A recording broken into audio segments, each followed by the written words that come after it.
Master, but he has so many creatures for blocking that might not be a good idea. He might want to go more mid-rangey and put in like Elspeth. I think he's got, I'm pretty sure that he has an Ugin in his sideboard, which I think would be good against David. I think I would consider bringing in, even though I'm on the play, the one red, deal 3 to all exile creatures. Anger of the Gods? Anger of the Gods. I'm so bad with I was like, what is this? Yeah, I'm sure he's got at least a couple of those in his sideboard. I don't know, maybe he just wants to go more control-y against, that heavy creature deck. Mm-hmm. I don't know how David's going to side, but I think my initial instinct would be to be aggressive and keep in Rebel Masters and whatnot, but I don't know, I might actually take them out along with probably the Seekers to put in Anger of the Gods, the 5-cost Wrath, or what? Crux of Fate. Crux of Fate, so he can get non-dragons. I think that would be good there. Yeah, especially if you already have one dragon in play, it's ridiculous. Yeah, certainly Ugin, if he's got that. Elspeth can be fun. He might have a Outpost Siege for card advantage. Yeah. Yeah, there's a decent number of cards. I have a feeling he's going to go more mid-range control-y on him.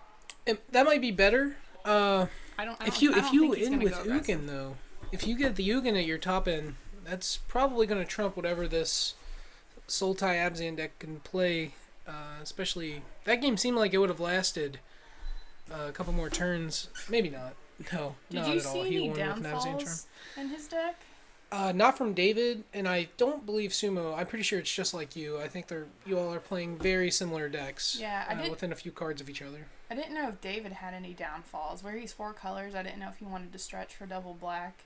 So if he's not running downfall, I think that makes Ugin and maybe Elspeth even better. Yeah, if he wins, I'll ask him.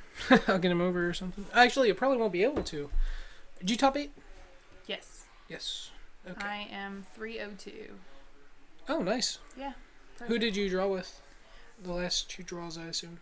I drew with Jesse this last time, and then before that, Josh Black. Oh, so 2 people who've won on stream. That's pretty cool. Mm-hmm.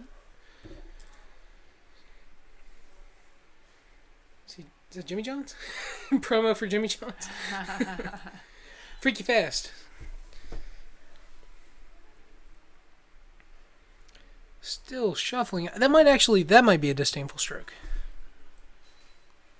I think it is. I think the card is a guy holding fire in one hand. Whoa. Shouldn't do that. Just hear a door shut and immediately make noises. Probably freak him out. It's the appropriate reaction. Yeah.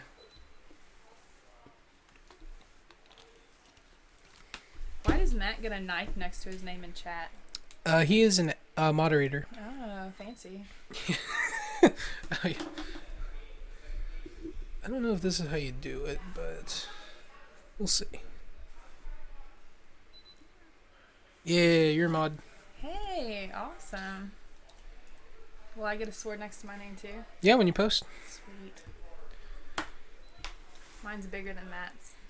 For the record. for the record. So they're both looking at their 7, ready to start the second game, and Brandon will be on the play. Looks like he has a decent mix of spells and lands with a Draconic Roar. I think he drew his Ugin. Or it's a Foul Tongue, I can't quite tell. It's the card in the back of his hand.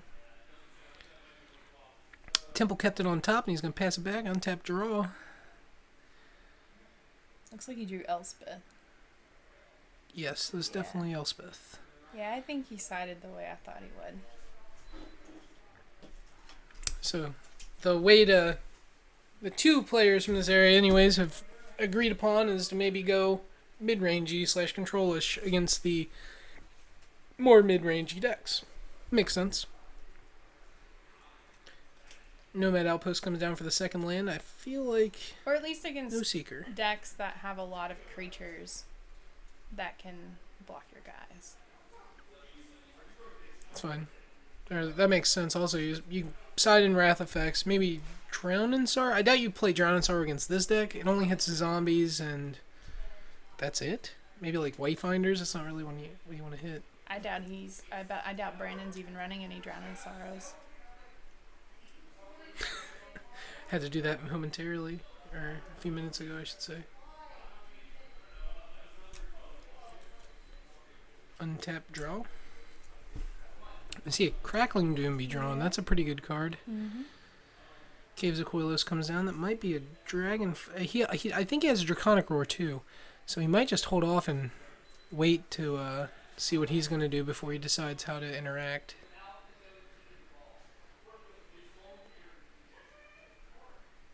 I could see an attack take the 3 and then end of turn Draconic Roaring depending on what he does. Mm-hmm.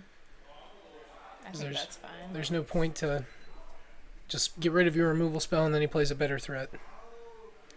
Which, I honestly don't know if there is one on 3, but for 4, of course, we have Siege Rhino, but Draconic Roar can't hit that to begin with. Yeah, he might be waiting for a Siege Rhino and then Crackling Doom. That's a Sidisi. Can't be a Siege Rhino, he has no white. That's Sidisi, he can respond to it on the stack. Is that not a plains or is that an island? It's an island. Oh. So he gets to respond to the trigger on the stack and Draconic Roar, revealing a dragon. Nice. 17 all. That is a really, really timely play, and that's why you wait to do things until you absolutely need to. For a key, like that's a key example. Like there was no point to Draconic Roar the Death Mist. It just goes to the graveyard. It's going to come back regardless. Yeah, that was a good play.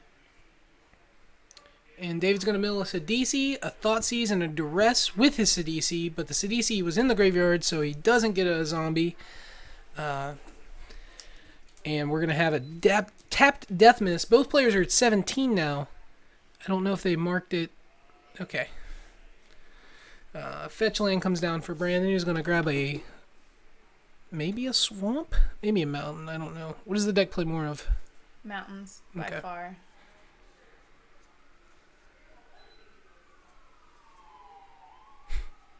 Stormbreath coming in tapped and Sweet. attacking. I like that play. Mm-hmm. He's definitely on the attack, now. He's on the aggressive. There we go. On the prowl. On the prowl. So, Brandon is often on the prowl, I feel. Is. He's just going around prowling. Just meowing. Meow, meow? You want to prowl, meow? Polluted Delta. He makes animal noises when he plays. I don't know if you've ever played Brandon Salmon. Wow. He does that. He really does. Yeah. Are you guys still back here? Mm-hmm. Yeah. In the last round, then top 8.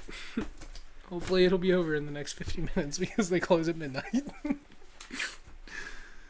We might be getting kicked out. Yeah, quite possibly. It might be cutting the stream short before we find out who wins, which would be unfortunate, but I'd definitely let everyone know. All 8 of you. You can let them know it's probably going to be me. Oh, okay. Christina thinks it's going to be her because you didn't hear that. Yeah. So Satyr Wayfinder is going to mill an Opulent Palace Rest, Profaner of the Dead, I believe. Is that what that is? That is an amazing card to bring back with Whip. You can just bounce back all the dragons because it does toughness. That is quite the card that David Black is playing. Interesting. Yeah. Him and Cody Hill are about that card. Cody Hill's been playing it in his blue-green deck. I don't know what kind it is. It's like a blue-green devotion deck, and it tries to focus around profaning all of their creatures back so you can attack with your guys. So another Satyr Wayfinder comes down. It's going to hit a Caryatid, a Dramoka's Command, a Sand Step, and a second Sylvan Caryatid. He's going to add the Sand Step to his hand, and I believe he's already played a land. Yes, Sumo was on the draw, or on the play. So with one black up, or a blue up, I believe he's just going to pass it back. Tap up, keep draw. We're going to see what I thought was Gitaxian Probe. That's definitely not it. 5 mana. Is it a second Storm Breath? Oh, Colligon. Dash. That's going to be 12? Nasty, yeah. It's a 6/5, right? It's a 4/5, but when a dragon attacks creatures get +1/+0. So if he's got 2 dragons, they're both going to get +2/+0 for a total of 4. Okay, so 4, 8, 12. So it's going to put him to 1. Mm-hmm. All right, so David has to do something on this next turn or he's going to die to the Dargans.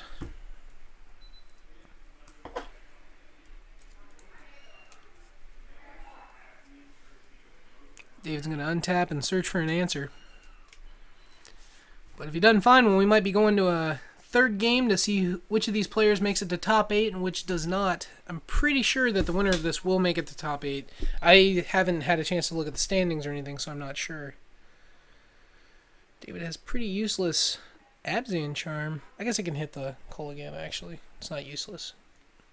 Yeah. Oh, he has no white. Yeah, it's pretty useless. Yeah. That's been the reason. That's the reason that he's been so far behind this game. Yeah, it looks like we're going to a third game with David Black being on the play.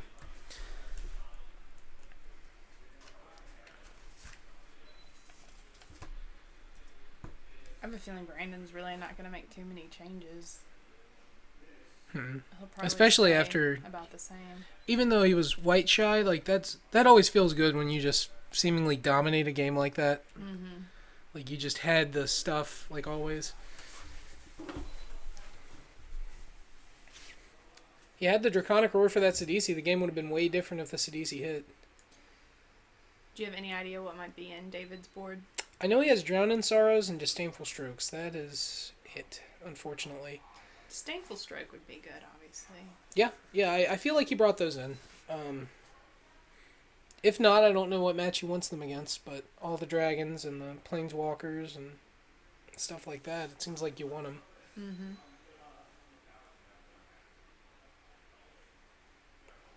I think it's fitting that, as well as Mardu Dragons is doing tonight, that the playmat has dragons on it. The red, black, and white dragon. Yeah. Like, it's Mardu, the Mardu mat. That's fate. You have to start taking that to Grand Prix. It's only like 6 foot. Oh, okay. That's as tall as I am. I'm just gonna wear it. Swear it as a cape. As a dress. Or as a dress. Yeah. That's just wrap it that's around all. Me, like a towel. Be very awkward. Yeah. Probably not be able to wear that to a Grand Prix. I could though. You could. Yeah. And I could rock it. Yeah. You have to shave though. Oh no. No? Mm-mm. I don't know. No, it's like a toga. I don't know if I want to see your hairy legs. Wait. Be weird.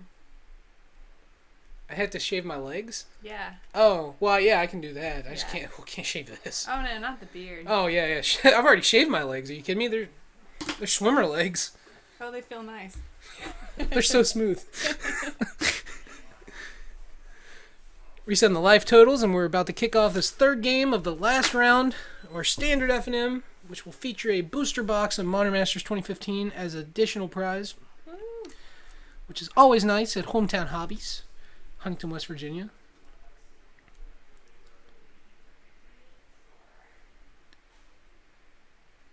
I like David's sleeves.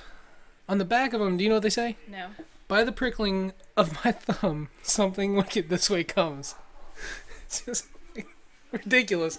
There was one that had the first stanza of The Raven. Yeah, I remember those. I like those too. Looks like David Mold and Brandon kept his. So we're going to see a 6 from David. Hopefully he doesn't have to go too far lower than that. Too much lower than that. Too lower. Low. Starting to get tired. been up for a while. Let's see, we're gonna see a mold of 6 from David. Let's see, Rhino. Looks like at least Death a couple Mist, a lands. Sidisi, 2 lands, and a Tassiger. I'd keep. I think that's a Llanowar waste though. Yeah, it's not that. I mean, I probably would have kept it also, but it's just a rough hand. It is. Hopefully he'll draw some mana fixing. Like a Wayfinder or a little Caryatid. Or just more lands would be nice too. Yeah. Yeah. I think his best draw would be a Wayfinder, I believe. I think it would be better than a Caryatid, right?